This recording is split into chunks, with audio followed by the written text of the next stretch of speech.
जी, मैं उज्ज्वल Singh, founding CEO Shri Chaitanya academy और infinity learn के लिए on behalf of infinity learn. आज जो प्रेस कॉन्फ्रेंस आपने रखी है, जेईई की जो एग्ज़ाम था उसका रिजल्ट आने के बाद, क्या मकसद है इसका? दो खास मकसद हैं। देखिए, 6 महीने पहले हम इस शहर में आए थे। हमने ऑरिजिन्स में सुनील सर के साथ टाई अप किया और हम उस प्रोसेस में हमने साथ काम करना शुरू किया। आपको मैं बताऊँ, जिस दिन हम आए थे तब भी हम आप लोगों से मिले थे और हमने कहा था कि हम एक मकसद से इस शहर में आए हैं और हमारा मकसद है कि हम इस साल तो बहुत हद तक ऑरिजिन्स की वजह से जो रिजल्ट्स हैं, तो मैं चाहूँगा सुनील सर बात करेंगे इस बारे में, लेकिन हम उन बच्चों को एक बेहतर तरीका दें जिससे उनके रिजल्ट्स अच्छे हों। इस साल टॉप 1000 में वाराणसी से हमने 2 रिज़ल्ट प्रोड्यूस किया है। आपको पता है श्री चैतन्य एकेडमी ने देश भर में बहुत बेहतर रिजल्ट दिए हैं। टॉप 100 में 31 बच्चे हमारे इंस्टीट्यूशन से हैं। टॉप 100 ऑल इंडिया में 31 बच्चे। कल सुबह आप देखेंगे पेपर में काफ़ी एडवर्टीजमेंट्स होंगे इसके ऊपर। हमने टॉप 1 रैंक में एक बच्चा दिया है इस साल। तो हमने देश भर में बहुत अच्छा रिजल्ट दिया। हमारा उद्देश्य वाराणसी आने का ये था कि क्या हम टॉप 100 में अगले साल एक रिजल्ट दें, और हमने साथ काम करना शुरू किया है। बहुत अर्ली स्टेज है, सिर्फ 5-6 महीने हमने साथ काम किया और हमने टॉप 1000 में एक रिजल्ट दिया है और मैं उम्मीद करता हूं कि अगले साल तक हम टॉप 100 में भी वाराणसी से एक रिजल्ट प्रोड्यूस करेंगे। हम लोग पहले ओरिजिन्स चलाते थे यहाँ पे, बट हाल ही में हमारे उज्ज्वल सर ने हम लोग को ये सिस्टम के थ्रू लिया, श्री चैतन्य के थ्रू हम लोग अब उसमें एब्जॉर्व हैं और उसकी तरह काम कर रहे हैं।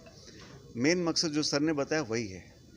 जो बच्चे हम लोगों ने अभी शुरुआत में किए थे, लास्ट में जाके कुछ 3 महीने से हम लोगों ने श्री चैतन्य का सिस्टम लगाया, टेस्ट सीरीज करवाई, उसके बुकलेट्स अलग डाले, इसकी वजह से जाके ये रैंक आई है। शहर में एक ही कोचिंग से 100,000 के अंदर 2 रैंक है। 80 बच्चे हमारे एडवांस क्वालिफाई किए हैं इसी शहर से। लेकिन बात यह है कि वो जो 2 बच्चे हैं जिनकी इतनी काबिलियत थी कि जो चैतन्य ने नेशनल लेवल पे 31 बच्चे दिए हैं 100 के अंदर, उनके बराबर उनकी क्षमता है। बट वो नॉर्थ इंडिया में वो सिस्टम ही नहीं था जिससे बच्चे एक लेवल के बाद ऊपर जा सके।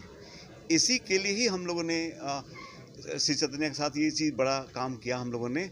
और आप देखोगे कि जल्दी ही ये जो आप नेशनल लेवल में देख लो रिजल्ट अब बनारस आने जा रहा है। यही मकसद था हमारे इस कोलैबोरेशन का, वो जल्दी पूरा होने वाला है। और बाकी स्टूडेंट के लिए क्या कहना होगा मैसेज? मैसेज ये है कि सर, बिना मेहनत को तो कुछ नहीं होने वाला है, लेकिन सही दिशा में अगर मेहनत ना हो, सही हथियार के साथ मेहनत ना हो, तो सब मेहनत बेकार हो जाएगा। तो सही दिशा तो मिल रही, सही शिक्षण तो मिल रहा था, बट हथियार जो थे वो कमज़ोर थे या सही समय पर नहीं मिल रहे थे। उनकी क्वालिटी, उनका टेस्टिंग का एनालिसिस। हम लोग क्या करते हैं, टेस्ट देते हैं, बच्चा को रिजल्ट बना के वो अपना धर्म निभाते हैं। बट अब हम क्या करें, बच्चा टेस्ट दे रहा है, उसका कहाँ गलती हो रहा है, कैसे सुधार कर सकते हैं, ये पूरा सिस्टम जो श्री चैतन्य नेशनल लेवल पर करता है, आज आपके बनारस में उपलब्ध है। इसी को से होने जा रहा है। एज ए टीचर लोग तो एक तो हम चाहेंगे सबसे अच्छा करें, लेकिन हम लोग ये भी पता है कि उसकी कमियां क्या हैं, कहाँ हैं, और ये तब पता चला है जब हमने श्री चैतन्य सिस्टम को यूज किया है। सिर्फ बोर्ड पढ़ाने से नहीं हुआ है, जब उसकी टेस्टिंग करें तब हमको समझ में आ रहा है कहाँ पे क्या करना है।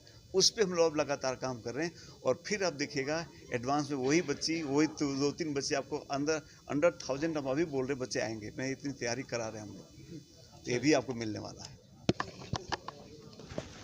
कंसेप्चुअल अंडरस्टैंडिंग डेवलप करनी चाहिए, जिससे क्वेश्चन सॉल्व हो पाएँ। रेगुलर रहना चाहिए, प्रैक्टिस करते रहने चाहिए। मार्क्स ख़राब भी आ रहे हैं तो उससे डीमोटिवेट नहीं होना चाहिए, उसको एक एज अ लेसन लेकर और मेहनत करनी चाहिए।